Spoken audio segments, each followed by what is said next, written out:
बबीता की लोकेशन अभी तक न पता लगने के बाद शिखर हारा हुआ महसूस कर रहा था, पर शिखर ये जानता था कि यहां रुककर भी कोई ज्यादा फायदा नहीं होने वाला था। शिखर मायूसी भरे मन से बस ड्राइव करता चला गया और मरीन ड्राइव आ पहुंचा। बिना कुछ ज्यादा सोचे शिखर गाड़ी से उतरा और समंदर के किनारे चलने लगा। हमेशा की तरह शिखर समंदर के पास आकर बेहतर महसूस कर रहा था। शिखर के मन में हजारों सवाल थे, लेकिन एक भी जवाब नहीं था। बबीता का यूं अचानक गायब हो जाना कोई आम बात भी नहीं हो सकती थी। फिलहाल शिखर ये तो समझ गया था कि अगर बबीता नहीं चाहती कि शिखर उसे ढूंढे तो सच में शिखर उसे नहीं ढूंढ सकता था। शिखर के सामने बार बार बबीता का वही चेहरा सामने आ रहा था जब उसने बबीता को आखिरी दिन टैक्सी में बिठाया था। शिखर मन ही मन सोचने लगा कि काश मैंने उसी दिन बबीता को रोककर सब पूछ लिया होता, पर अब कुछ नहीं हो सकता था। फिलहाल शिखर मरीन ड्राइव के कोने में बैठा एक गुब्बारे बेचने वाले बच्चे को देखने लगा। शिखर उस बच्चे को गुब्बारे बेचते हुए बड़े ध्यान से देख रहा था। बहुत कोशिश करने के बाद उस बच्चे का एक गुब्बारा बिका तो उस बच्चे के चेहरे पर एक बड़ी सी मुस्कान आ गई। उस बच्चे को मुस्कुराता देख शिखर भी हल्का सा मुस्कुराने लगा। शिखर मन ही मन सोचने लगा कि जिंदगी में छोटी छोटी खुशियां कितनी जरूरी होती है। कुछ देर बाद वो बच्चा शिखर के पास गुब्बारा बेचने आया। शिखर ने अपनी जेब में हाथ डाला तो उसे याद आया कि वो अपना वॉलेट तो घर पर ही भूल गया था। शिखर ने उस बच्चे को बताया कि वो पैसे घर भूल आया था, इसलिए वो उसका गुब्बारा नहीं खरीद सकता था। ये सुन के बच्चा आगे चला गया। शिखर का मन फिर मायूसी में डूब गया। शिखर याद करने लगा कि शिखर ने बबीता को भी यूं ही जाने दिया था। सुनो बच्चे, इधर आओ। शिखर ने विनम्रता से बच्चे को आवाज लगाई। शिखर अपने पास से किसी को ऐसे निराश जाने देने की गलती अब दोबारा नहीं करना चाहता था। बच्चा मुस्कुराते हुए शिखर के पास आकर खड़ा हो गया। जी भैया, उस बच्चे ने शिखर की ओर देखते हुए कहा। तुम्हारा नाम क्या है? शिखर ने बड़े अदब के साथ उस बच्चे से पूछा। उस बच्चे ने अपना नाम विवेक बताया। शिखर बच्चे का नाम सुनकर बहुत खुश हुआ। क्या तुम कुछ खाना चाहोगे विवेक?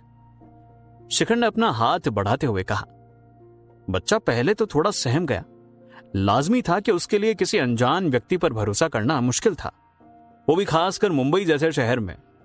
पर इस वक्त सुबह से कुछ ही गुब्बारे की बिक्री होने की वजह से बच्चे के खाने लायक कमाई अभी तक हो नहीं पाई थी और उस बच्चे को भूख भी बहुत लगी थी। इसीलिए बच्चे ने अपना सिर हिलाकर शिखर से हां कह दिया।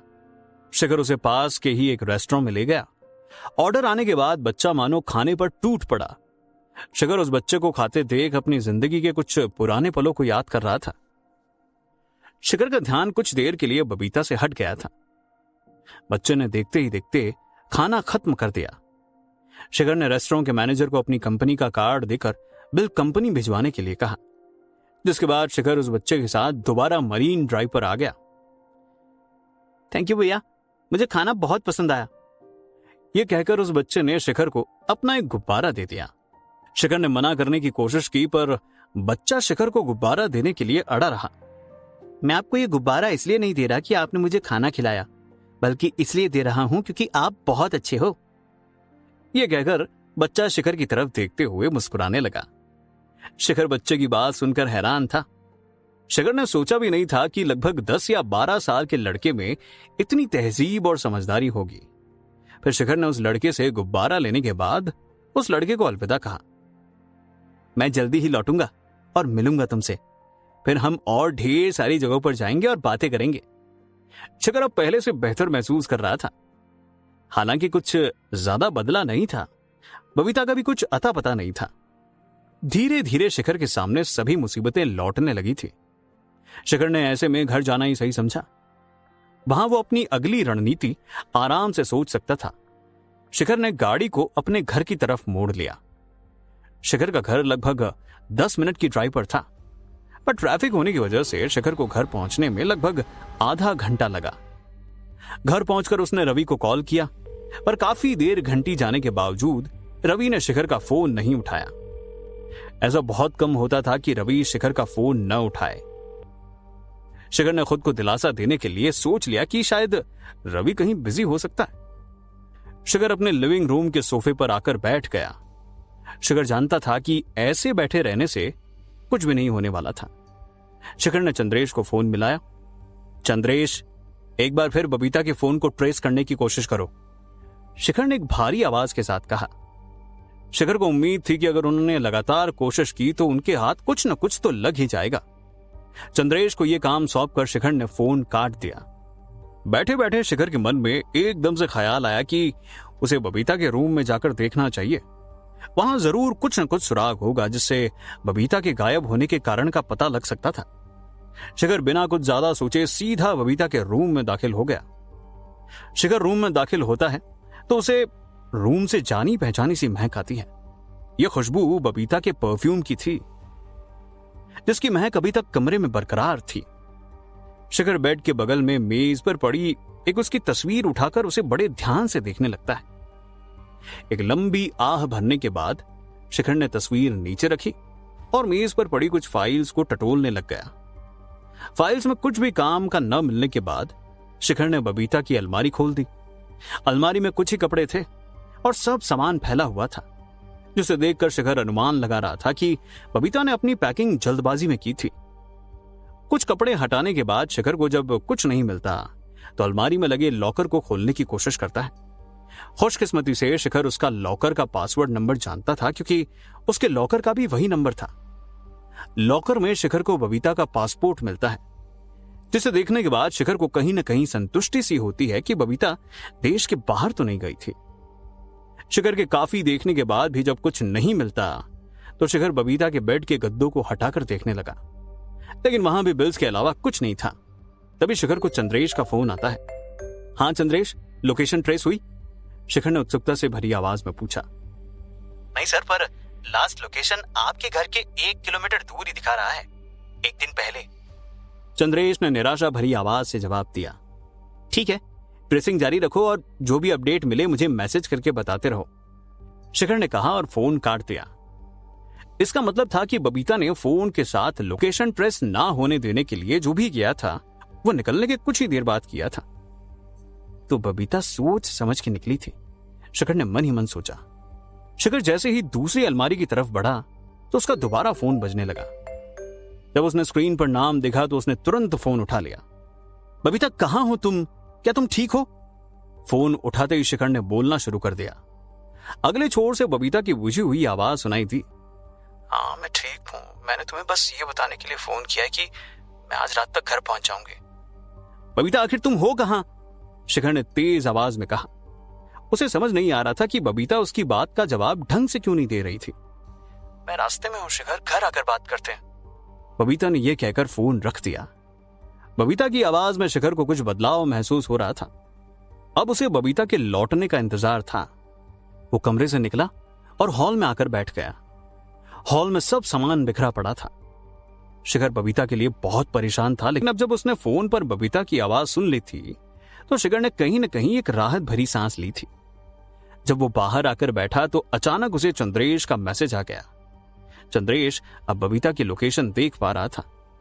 उसने शिखर को बबीता की लोकेशन भेज दी थी और बबीता के कहे मुताबिक वो थोड़ी देर में घर पहुंचने वाली थी। शिखर ने कुछ देर के लिए यह पढ़कर अपनी आंखें बंद कर ली। वो सोचने लगा कि वो बबीता से क्या कैसे बात करेगा। बहुत सोच विचार के बाद भी शिखर को समझ नहीं आ रहा था कि बबीता ने उससे झूठ क्यों बोला था। आखिर क्या छुपा रही थी बबीता सबसे। 2-3 घंटे इंतजार करने के बाद बबीता ने घर का दरवाजा खोल दिया और वो अंदर दाखिल हो गई। उसने अपने बैग को एक कोने में रखा और आगे बढ़ गई। शिखर उसे देखते ही अपनी जगह से उठ गया और उसके पास आते ही बोला, बबीता तुम ठीक तो हो ना? हाँ मैं ठीक हूं, बबीता ने बताया और वो आगे जाने लगी। ऐसा करते ही शिखर की आवाज आई, बबीता तुम्हारी बहन कैसी है? ये सुनते ही बबीता अपनी जगह पर रुक गई। शिखर बबीता की ओर देख रहा था। बबीता अचानक मुड़ी और बोली, मेरी बहन अब ठीक है पहले से। डॉक्टर ने कहा है कि 2-3 दिन में वो घर वापस जा सकती है। बबीता की हिचकिचाहट शिखर आराम से देख सकता था। वो अब उसका चेहरा देखकर जान गया था कि बबीता उससे झूठ बोल रही है। बबीता तुम मुझसे झूठ क्यों बोल रही हो?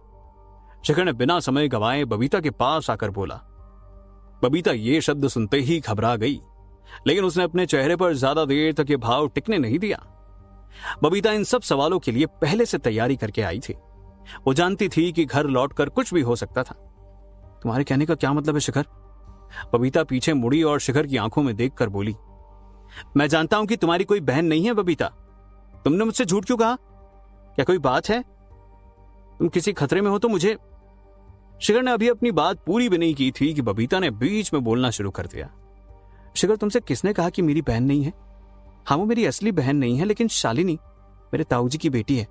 क्या वो बहन का रिश्ता नहीं होता? क्या तुम्हें लगता है कि मैं तुमसे झूठ बोलकर गई शिखर? तुम्हें मुझ पर विश्वास नहीं है?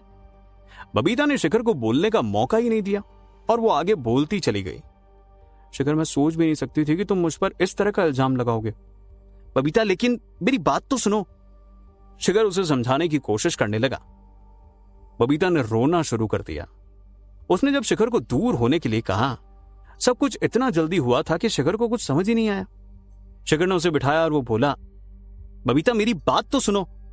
शिखर की आवाज तेज थी। बबीता शांत हो गई। बबीता के शांत होते ही शिखर ने बोलना शुरू किया, तुम मेरी बात ही नहीं सुन रही हो बबीता। मैंने तुम्हारे ऊपर शक नहीं किया, लेकिन तुम मेरा फोन नहीं उठा रही थी तो मुझे तुम्हारी फिक्र हो रही थी। मैं डर गया था कि कहीं तुम किसी मुसीबत में तो नहीं हो। सिर्फ इसीलिए मैं तुमसे सवाल कर रहा था। मुझे तुम्हारे ऊपर पूरा विश्वास है बबीता। मैं जानता हूं कि तुम मुझे धोखा नहीं दोगी। यह कहकर शिखर बबीता के लिए पानी लाने चला गया। अगले ही पल शिखर बाहर आ गया। उसके हाथ में पानी का ग्लास था। शिखर ने ग्लास बबीता को दे दिया और उसके साथ बैठ गया।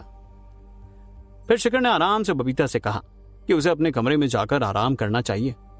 पानी का एक घूंट पीने के बाद बबीता उठ गई और अपने कमरे में चली गई। बबीता कमरे में अकेली थी। उसका दिल जोरों से धड़क रहा था।